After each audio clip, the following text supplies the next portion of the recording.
Alright. Let me see if I can find a good spot for this phone. Is it right there? No? Right. Might be over here somewhere. Oh. Right there? No. No. Not right there either. Maybe right here? Yeah, that's good. Okay, so, I discovered recently that diphenhydramine, or Benadryl, goes really, really good with cannabis. And you see, most of the negative symptoms associated with the use of diphenhydramine has to do with activating an enzyme referred to as acetylcholine esterase, which basically breaks down acetylcholine. You don't have as much free acetylcholine flowing, and it's being metabolized, your acetylcholine, through a process referred to as hydrolysis. So you're losing your acetylcholine in this process. The THC is like prescribed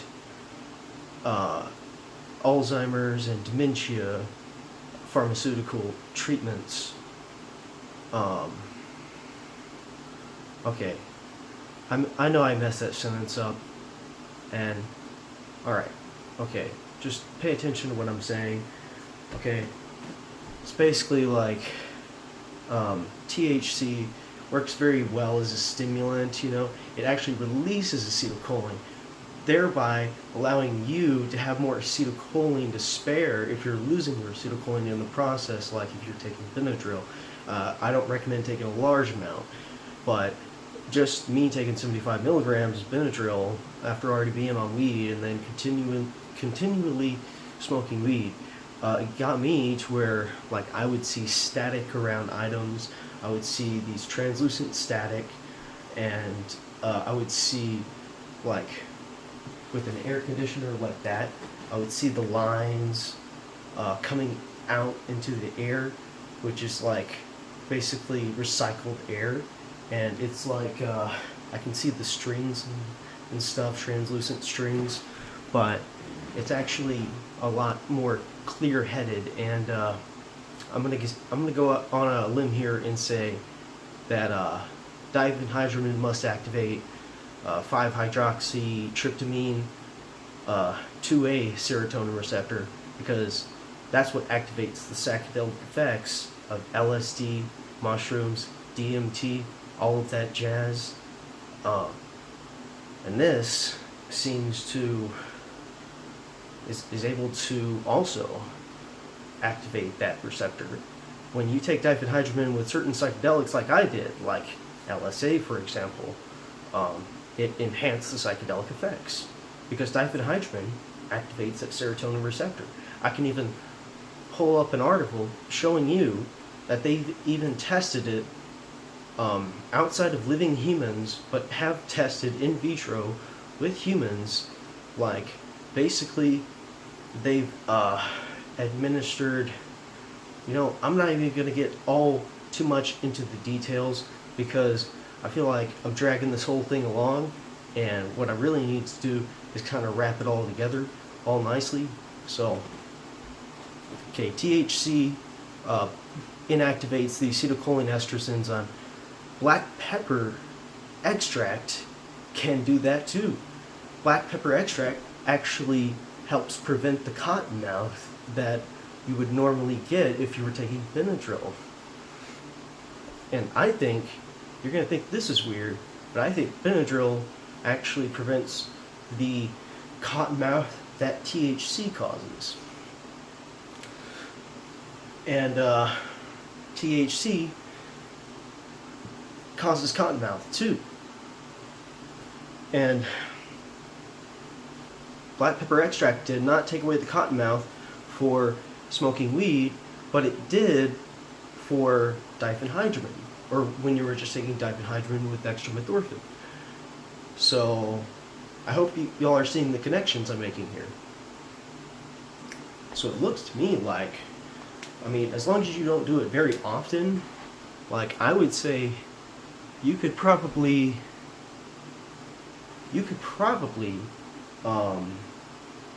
get to a point where you're able to, you know, get so tripped out from Benadryl, and it's like a psychedelic experience because the CB2 cannabinoid receptor potentiates the release of serotonin from that 5-hydroxytryptamine to a serotonin receptor. So, yeah, basically, it's a really good combo. Yeah, I mean, you can even take it with alongside taking the diphenhydramine. You can also smoke weed, because it seems that how sorry, not diphenhydramine, but how THC works so effectively for nausea is how it works on your acetylcholine, which is what Benadryl does also. So, because that's the case, that means that Benadryl can be very effective for cutting off the acetylcholine connections for stuff that is not, you know, very helpful to you, and that THC also seems to shut off, because THC is also a central nervous system depressant, but more selective in that it cuts off your acetylcholine that triggers the vagus nerve activity, which tells your brain you're nauseated. That's when you understand that. So at this point, this is all I have for my video, and I hope you enjoyed me wearing glasses like this, and you know, just tune in, and I'll keep you posted on shit. But anyway, yeah, like, I was getting some psychedelic visuals. I was actually seeing static and seeing it was like energy. I was actually seeing the energy, and yeah, it's a good combination. I would say it's even better to do it like that before you do dextromethorphan. This is part of your keys to the dextroverse. So keep that in mind. Right. Class is dismissed. Okay, I was supposed to pause the video at this point. It didn't happen, and it's still going. Okay, I caught the phone. At least it didn't fall on the ground. But anyway, that is the video right there. No, apparently it's not, because my phone is broken, so it's just going to continuously record, and it will never stop, ever. Oh, you gotta be fucking kidding me, man. How am I gonna have this recording if I can't even stop the damn thing from recording? That's fucking stupid.